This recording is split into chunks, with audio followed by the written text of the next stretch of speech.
guys, how's it going? Today we are learning how to make this really pretty bubble bookmark. Now you don't obviously have to turn it into a bookmark, but I think it's just a really fun way to do a project that's a little bit on the easier side and kind of gets you to really understand just making circles and kind of going with the flow with the water. I think it's just a really good exercise as well if you're new to watercolors.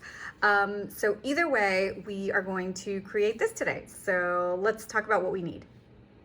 Okay, to start, you're gonna need about a 2x6 piece of watercolor paper. Again, you don't have to create a bookmark. I think this is just a fun project to do. So you could just have a regular, plain old, rectangle piece of watercolor paper. You don't have to use like this tiny piece, but that's what we're doing for today's video purposes.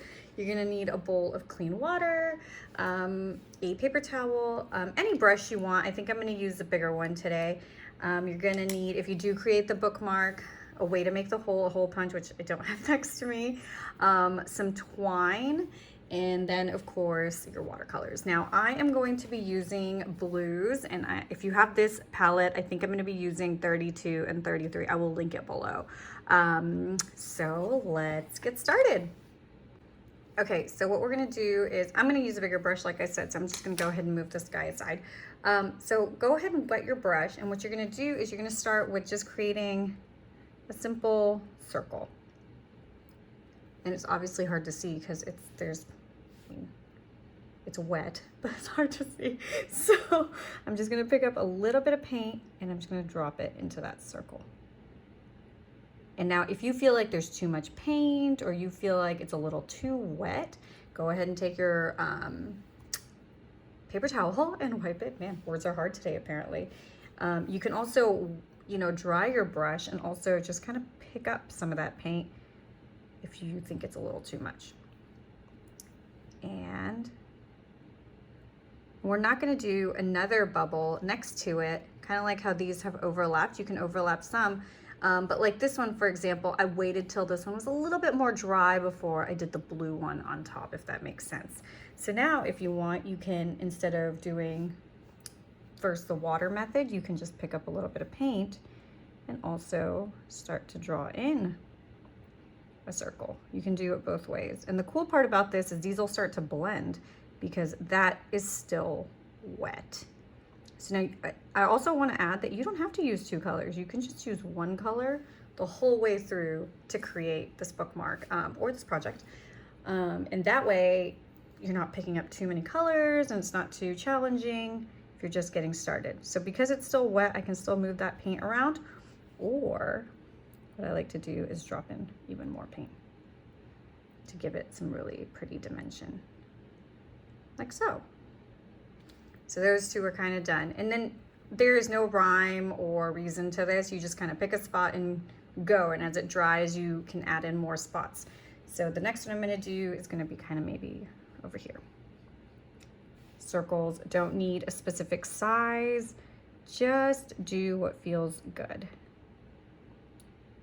Go like so.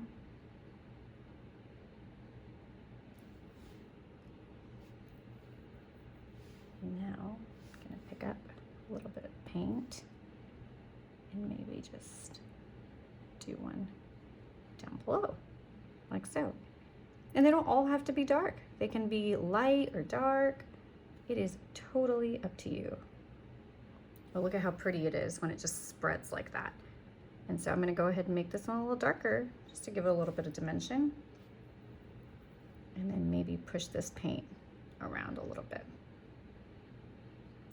Like so.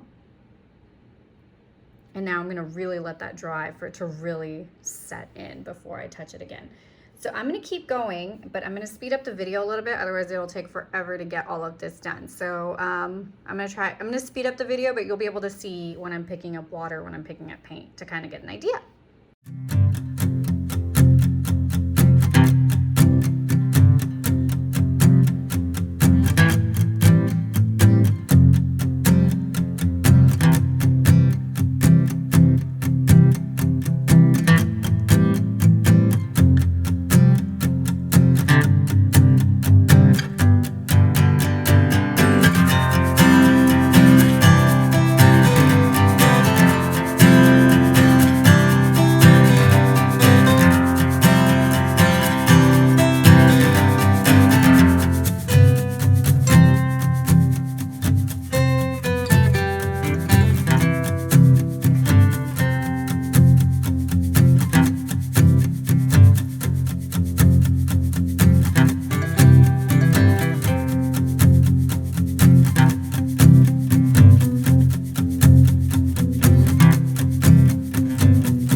Okay, so I basically really let it dry and just kind of went in and just grabbed a little bit more paint to add to the outer layers. Again, this is a little heavier than this was. This is a little lighter. I left it really, really light, but I feel like each one is going to come out different. Your mood, just where you're at, right? So I went ahead and put in a hole punch at the top, and I have some twine. Let me go ahead and, oh, my scissors are all the way over here. That's not helpful. So I'm going to cut a little bit of twine. And so the way I like to put this on is, so what I like to do is